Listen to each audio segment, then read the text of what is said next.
அனைவருக்கும் வணக்கம். நான் உங்கள் டெல்டாவின் விவசாயி. இன்னைக்கு நம்ம எங்க இருக்கோம் அப்படின்னு கேட்டிங்கன்னா, ராமநாதபுரம் மாவட்டத்தில இருக்கோம். ராமநாதபுரம் மாவட்டத்தில அறுவடைக்கு தயார் நிலையில விளைநிலங்கள்லாம் இருக்கு. இன்னொரு 10 நாள்ல இது அறுவடைக்கு தயாராயிடும். பொங்கலுக்குள்ள இல்லைன்னா பொங்கல் கழிச்சு இதை அறுக்கிற நிலைமையில இருக்கு. இங்க வந்து ஆர்ஆர்ங்கிற நெல் ரகம் தான் அதிகமா இங்க விதைச்சிருக்காங்க. நைஸ் ரகம்னு சொல்லுவாங்க இல்லையா? அதுதான் இங்க விவசாயம் பண்ணியிருக்காங்க.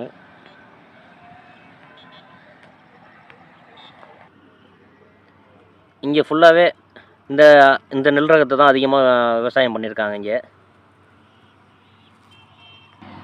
மேலும் ராமநாதபுரத்துக்கு ரொம்ப ஃபேமஸ் வந்து இந்த சீமை கருவேல மரங்கள். இது ரொம்ப அதிகமாக இந்த ராமநாதபுரம் மாவட்டத்தில் பார்க்கலாம்.